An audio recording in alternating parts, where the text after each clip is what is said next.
Okay, so the second question is, do you believe that Trump is ignoring that we are harming the environment, or do you think that he is more concerned with which is less expensive and more efficient energy, what is a more efficient energy source, since he's a businessman more than anything else?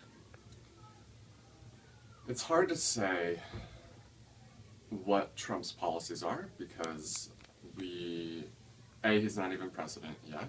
So what he does in office could differ vastly from what he said. But it seems to be by the appointment, the supposed appointment of his EPA director and people that he's building or putting on the team he's building for his administration, that there are a lot of climate change deniers um, who are a part of that team. And what he said throughout the debates, which is probably the best place to look at what he said about this issue, it really does point in the direction of ignoring the issues of climate change and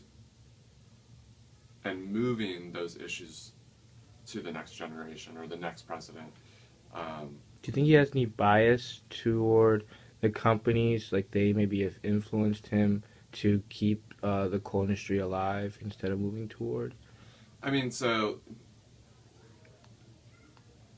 again, this I'm not an expert in that, but Okay. what I could say, I mean, the major donors to the Republican National Party, you know, are coal and energy based wealth. But again, I'll also say that those people also have donated to Obama, right? And so it's hard to separate that. Of course, they have power and influence. I mean, without energy in the United States, you can't run a country. So I'm sure they have a voice at the table. Um, do I think he's going to be their puppet? Not, I don't think so. But he may view it differently, like you were saying.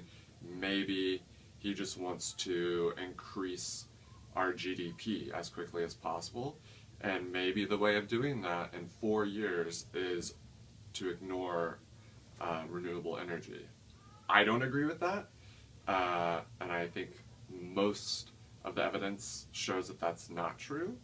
Um, but the short term versus long term, I think, is the big question. And if he, as a businessman, if he looked at the long term, I would believe he would see that in order to be successful in the future as a country, we have to address climate change now, or yesterday, or years ago. We haven't been doing enough, and if we don't start doing a lot more, then it's only going to put us in more danger. Okay. Thank you.